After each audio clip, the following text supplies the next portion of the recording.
Hello everyone, welcome to another 5-Minute Leader. Yes, I am still in Florida, and I know what you're wondering.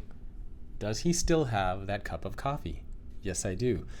With each video I'm doing, the cup of coffee is slowly becoming less and less full, and I'm becoming more and more caffeinated. So this video might be very exciting with the 3 or 4 shots that are in here. Today's video is going to be about something, and I have my laptop here on my lap because it's a laptop, so I can reference a couple things. If you've been a subscriber to my Substack for a while, you might remember May of last year, I wrote a post called The Kite and the String. And I want to quickly summarize and recap that and tie it to something that I'm seeing and hearing about now. And the idea of the kite and the string is that the string of the kite represents control, guidance, expectations. The string is ultimately what dictates where the kite can go, how high it can go, what direction it can go in. And it keeps the kite from just drifting off into the sky and blowing away somewhere. And those types of leaders are important because they have that sense of control, of standards, of staying grounded. But similarly, we also need the kite. The kite represents the creativity, the ambition, the aspirations, the dreamers, the people who are curious, who play around in the clouds, who are constantly coming up with big picture ideas and vision. And you need both of these things, right? You need to have that level of groundedness, but you also need to be able to have that big picture vision. Now, today, I want to take that analogy and apply it to something that I am seeing and hearing about, and it ties into a couple things. So I recently wrote a post on why we need strong leaders inside of organizations, which a lot of people have been emailing me about. If you haven't seen it, it's on Substack. It is a paid article. So you do have access to that if you're watching this. And what I want to tie that to is, again, I'm at this event in Orlando, and this conversation has come up, a handful of times when I walk down after I gave my speech on leading with vulnerability. I'm walking through the halls, and a lot of people have pulled me aside and asked me about this. And I think what we're seeing is this kind of battle inside of organizations between the kite and the string. In other words, we are, but not directly related to these business topics. So I'll tell you what I mean. Let's take, for example, working from home or hybrid work. The way that we have been approaching a lot of this is with the mentality of the kite. Show up when you want, don't show up, do what you want, come in on days if you want to come, right? It's just sort of floating around.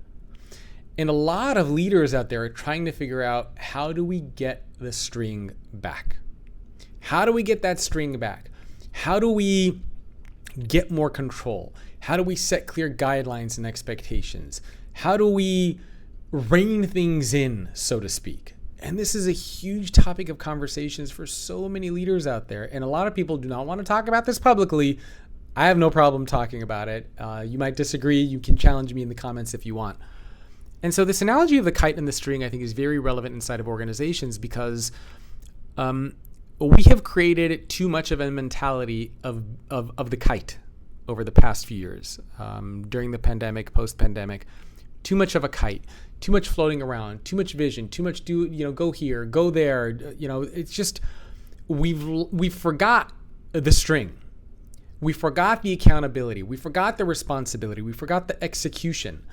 And this is manifesting inside of a lot of organizations. And specifically, one area that we could look at is the idea of hybrid work. And so some organizations are saying, yeah, we want to implement hybrid work, but they're telling employees, just show up when and where you want. You want to come in on Monday? Great. You want to come in Wednesday? Great.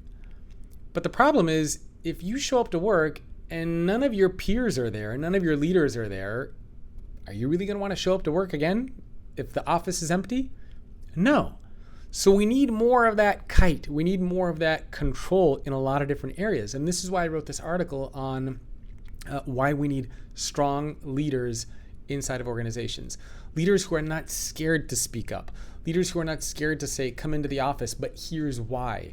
So I think that what we're starting to see and what we will see more of in 2024 and 2025 and beyond is leaders who are going to not be scared to pull on that string. Leaders who are going to say, we've had this kite floating around for a long time and it's good. I mean, you can still float around a little bit, but we need to take the reins a little bit and let people know what's acceptable and what's not, what the organization cares about and values, what we don't, what is going to allow us to be more successful, what is not. And this is, I think, a trend we will see much more of in 2024 and in 2025. So again, I wanted to tie that idea of the kite and the string to some of the things that we're seeing inside of organizations today. As a leader, obviously, you need to be able to do both of those things. You have to be able to have vision, and you also need to be able to execute. But similarly, inside of organizations, when you think about workplace policies and practices, it's almost like the employees have been the kite and the leaders have been the string, but the leaders haven't really been there. They've been scared to be the string, and that's what we're starting to see more of. Leaders are saying, hey, we are the string, and we're going to start pulling on things a little bit. So that's what I wanted to share in this video as a trend to pay attention to and look out for. I think it's a good thing personally. I think the pendulum has swung too much in the opposite direction, and we're going to start to see it swing back a little bit more. Let me know if you agree. What you're seeing inside your organization. Leave me a comment below, and I'll see you soon.